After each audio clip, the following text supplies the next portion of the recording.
Welcome to The Pitch is Right, the game show where we interview contestants from the 2024 Pitch It competition in a little bit different way by playing some fun and friendly games.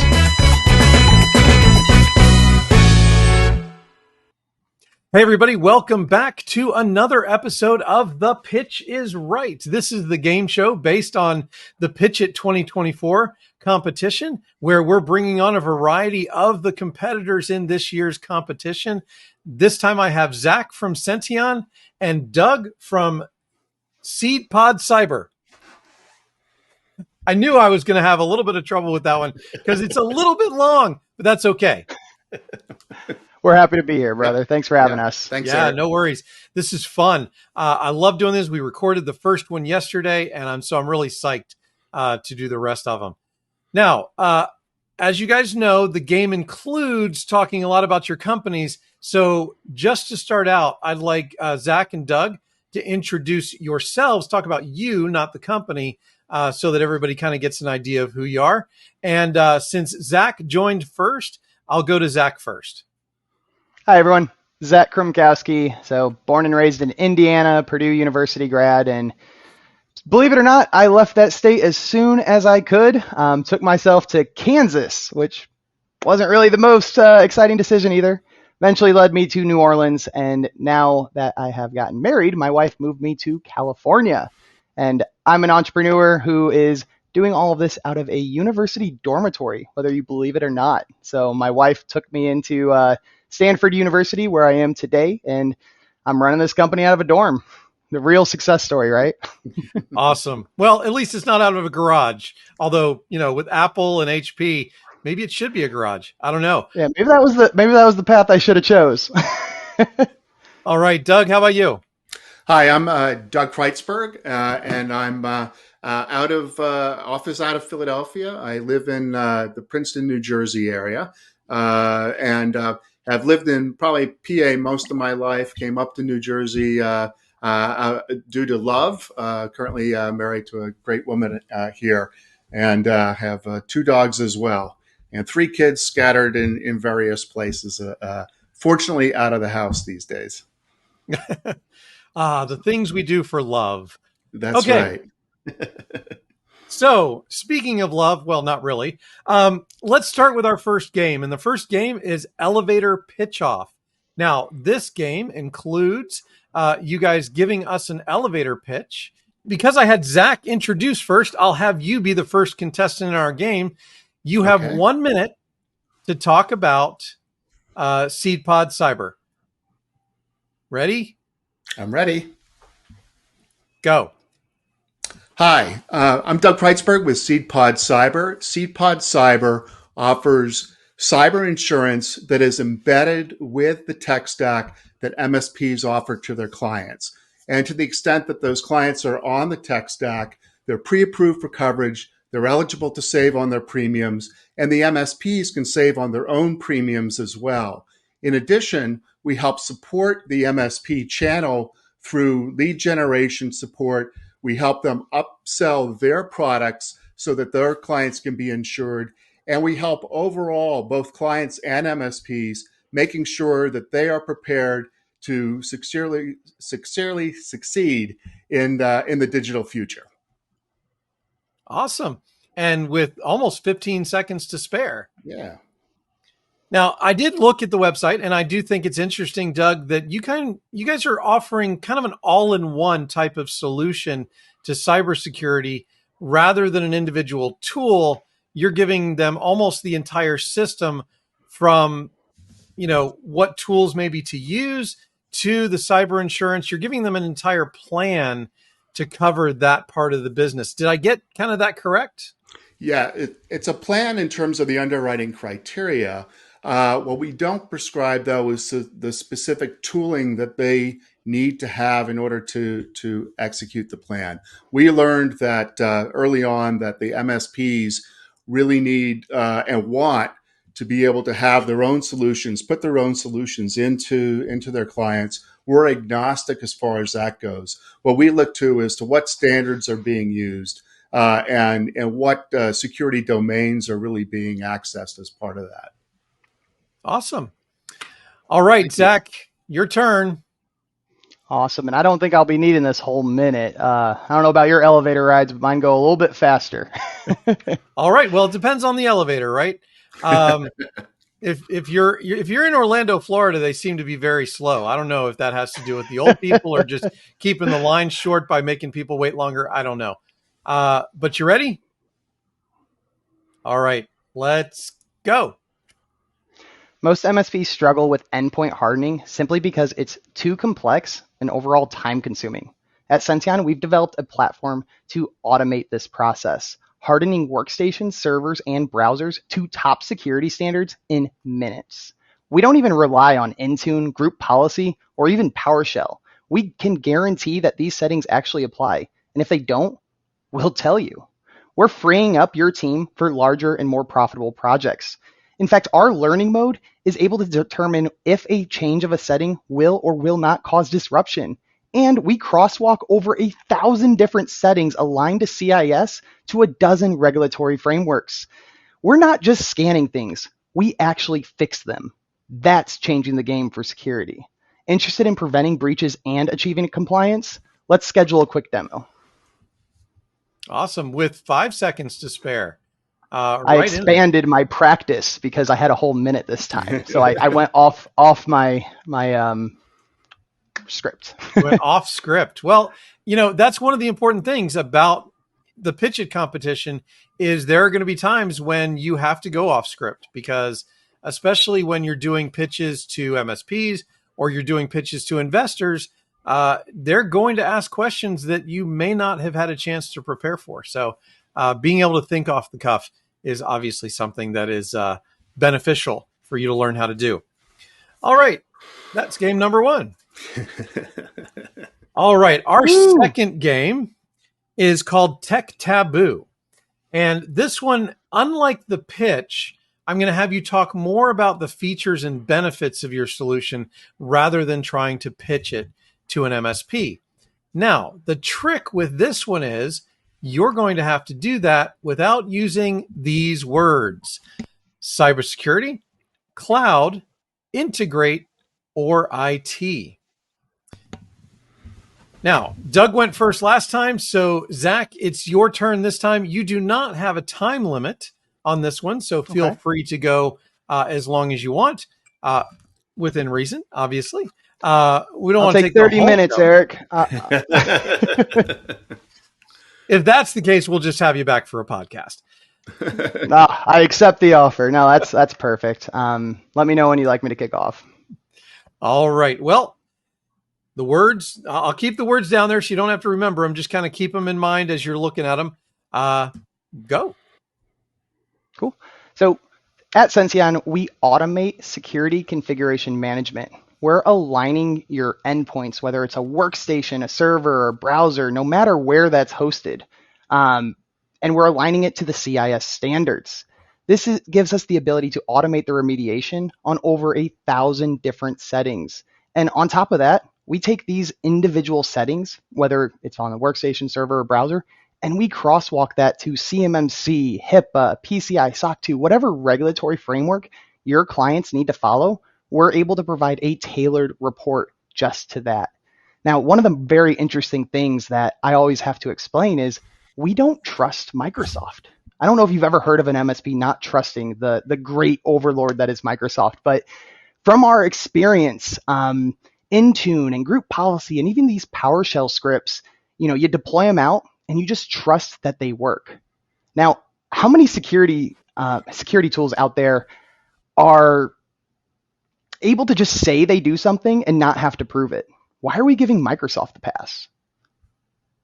That's what's confused me. So we built a solution that can actually tell you, hey, this setting that you wanted changed failed.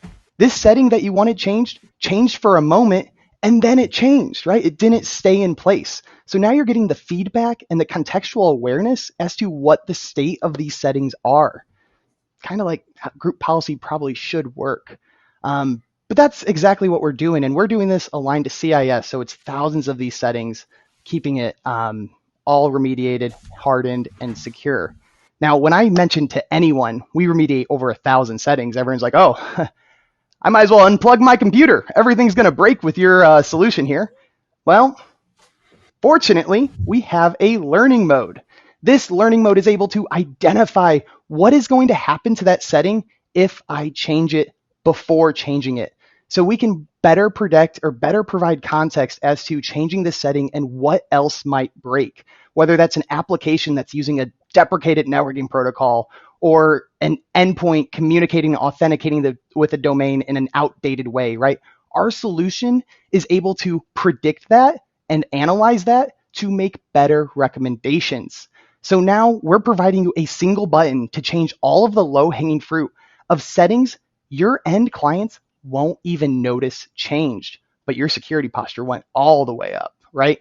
Flip side of that is, since we're telling you the settings that your end clients might actually notice changed, we'll tell you, and you can put them in an exception group. Keep them the way they are.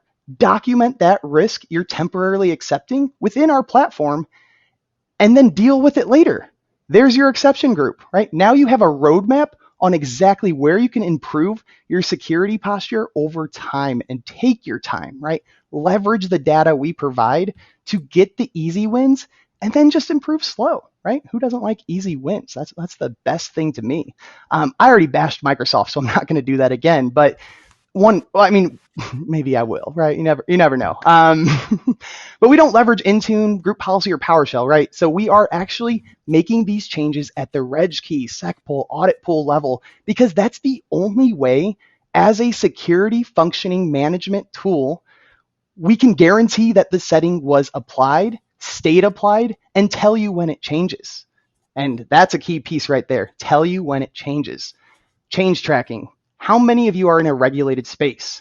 Do your auditors maybe say, hey, on this machine for this setting, show me the change history? What do? You might show the previous vulnerability scan. Here it was 30 days ago, and here it is today. That's change tracking. What happened in between those 30 days, everybody? Oh, it stayed the same. Can you prove that?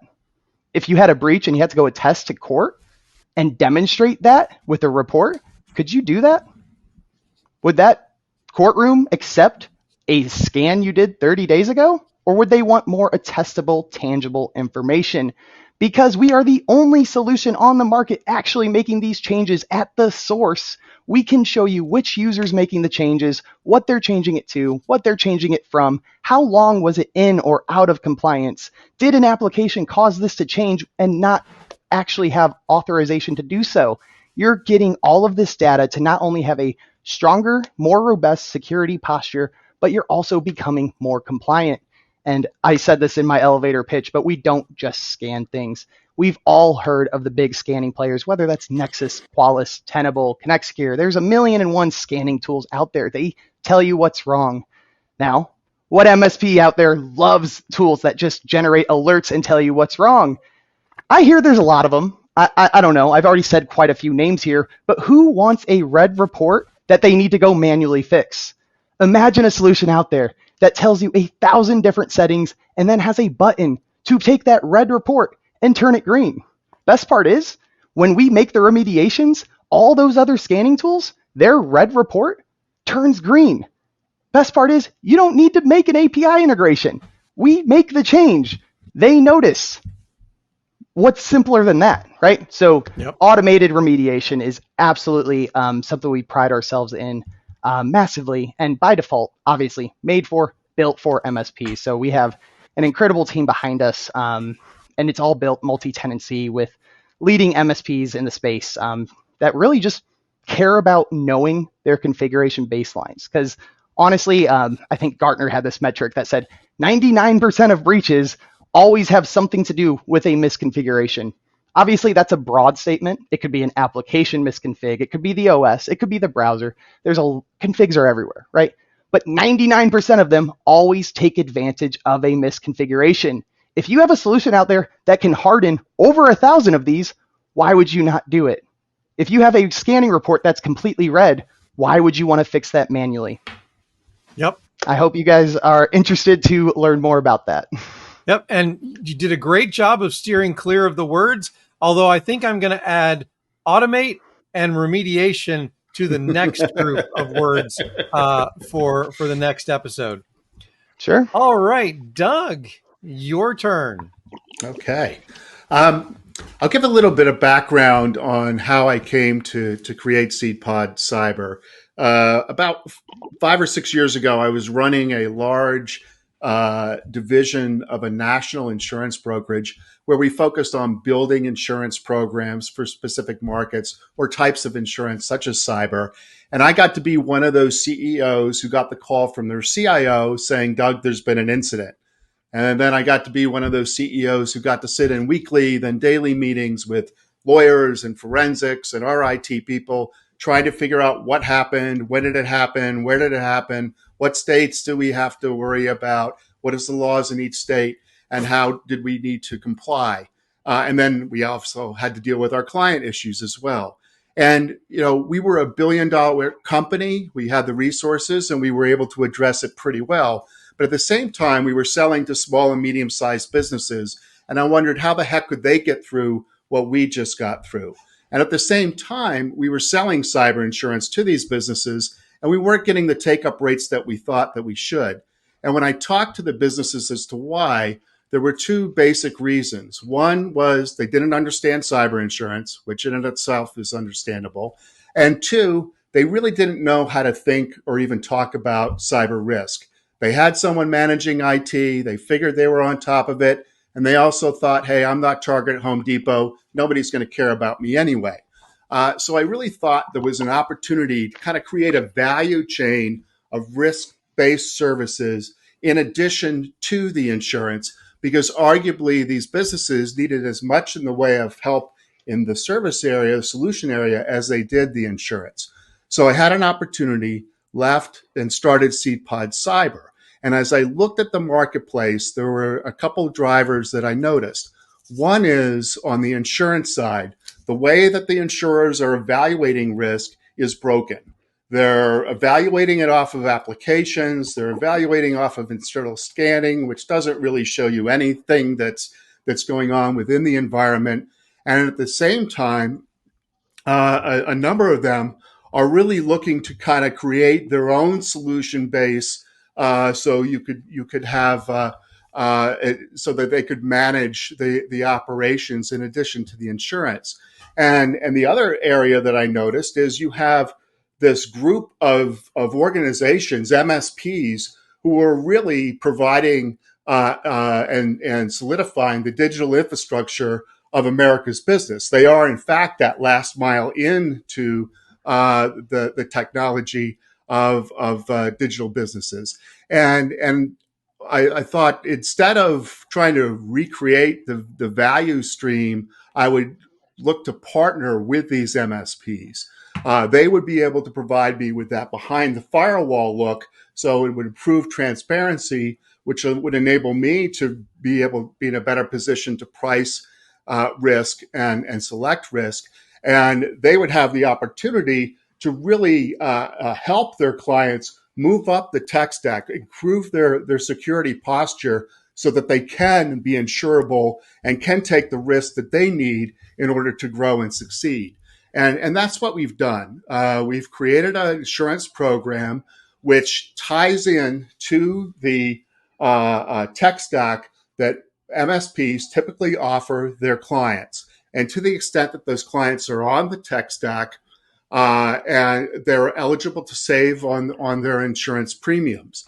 In fact, those clients under $50 million in revenue can save anywhere from 30% to 10 times the premiums. We just wrote a medical practice through one of our MSP partners, in which they would have had to pay $20,000. That was the closest out there in the marketplace. We were able to write them for $2,000. And the reason we were able to do that is because they had the right security in place. They were with one of our partners, and we knew that they had the right security in place.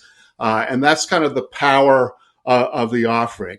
And for the MSP partners themselves, there's a few additional benefits beyond just being able to offer this to their clients, being able to take value out of the increased cross sells that they get. One is they get, and this is what we hear quite often, it's a way to help de-risk themselves. They're, to the extent that their clients are insured, that helps reduce the MSP's own risk. And that's an important component. The other is we help the partners grow their business. We provide lead generation support. In terms of working with them to help provide prospects who are interested in insurance but don't have the right security postures in place, and they're able to participate and hopefully help out those prospects as well.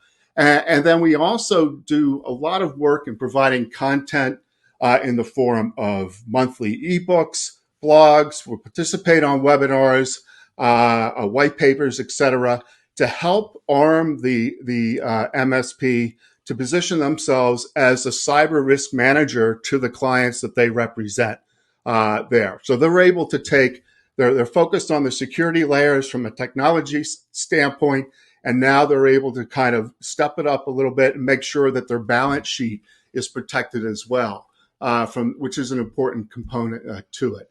Additionally, we help our MSP partners really seeing where the puck is going from an insurance perspective. What are the trends that the claims data is telling us today? Where should they be thinking about in terms of securing their clients in the future, and how to be best position their own product and service offerings in order to do so. And then finally, we have a fairly intensive assessment process of the MSP itself, where we take them through an interview process when we're first introduced to them with our security engineers, and help really understand what their own security posture is, provide them with findings on how to improve the security posture, because we do want to make sure that our own partners have the right security protocols in place. And as part of that, we use that information to underwrite their own tech E&O cyber insurance. So, and this is a market that's been very difficult and challenging for MSPs over the past few years. But because of our approach, we're able to go to carriers who are able to provide preferred pricing and terms to our MSP partners as well. So the MSPs benefit in terms of growth. They benefit in terms of increased relationships with their clients. They benefit certainly economically from the premium standpoint. And their clients benefit from really reducing their overall total cost of risk through a combination of the insurance and the right security protocols that they should have in place. Yep. And great, by the way, both of you did a great job of avoiding the taboo words.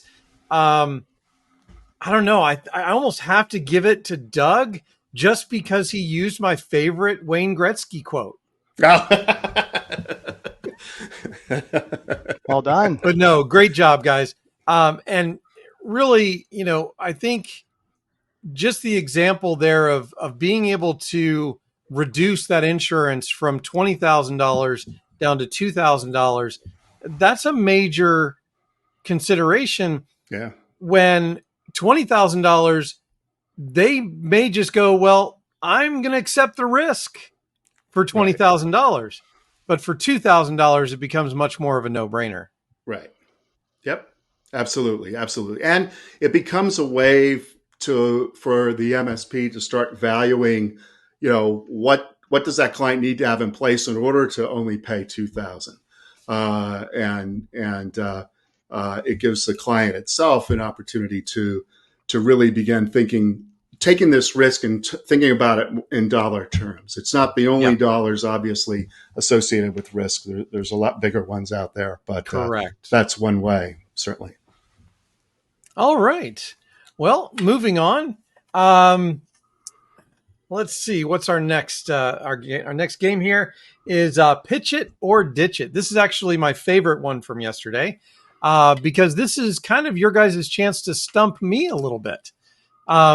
So what each one of you are going to do is give me 3 statements about your technology or your business, and I have to pick which one is a lie.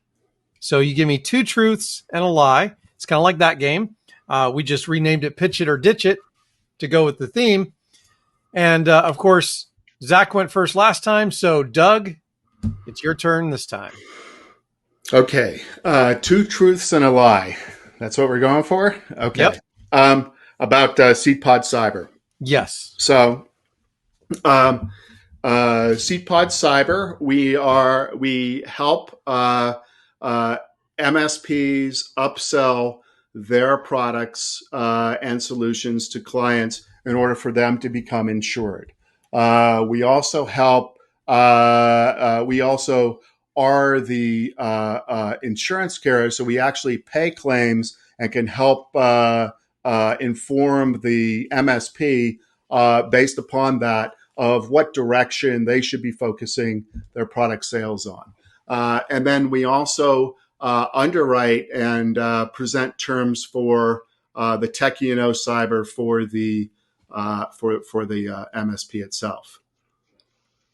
Ooh, that's tough. So let's see. So you have the tech you have because you're the underwriter, you have the information to tell MSPs what to upsell. And then I forget the first. What was the first one again? We help the MSP in terms of upselling their own products to become insurable, for the clients to be insurable. I think I'm going to go with B. Okay, B is correct. We do while we provide information to help the MSP determine where they should go, we do not pay the claims ourselves. We have an insurance carrier who that we partner with, and they actually are and it's an A-rated carrier, by the way, and they pay the claims. Awesome. All right, Zach. All right. So I did prepare more about the business as a whole, but I did just take some time to write some ones about the company to follow the rules. So, all right. The majority of MSPs start with about 30% or 140 settings aligned to the correct configuration state as according to the CIS benchmarks. Option B. Hardening to CIS benchmarks mitigate risk with over half of the MITRE attack techniques, and this is documented and proven by the community defense model from CIS. Or option C, remediating the L1 CIS benchmarks does not cause any disruption in almost all cases. 2 truths, 1 lie. Okay. So we have alignment, hardening, and then the last one. I'm going to say it was C, the last one. It is not C. It is A. That was the lie. The majority of MSPs do not start with 30% of their settings hardened or nearly 140 settings aligned to CIS. They start with about, on average from our records, 76. By default, the Microsoft defaults are at about 65. So today, MSPs are only changing about 11 settings in accordance to CIS. And that's what we fix. So everybody's a winner here today. You guys gave some great information. I love the enthusiasm. You guys were great in terms of your presence. Really do appreciate you guys coming on the show and trying something a little bit different. Now, I do want to wish you the best of luck in the Pitch It 2024 competition, and I hope I see both of you either at IT Nation Secure or at IT Nation Connect later in the year.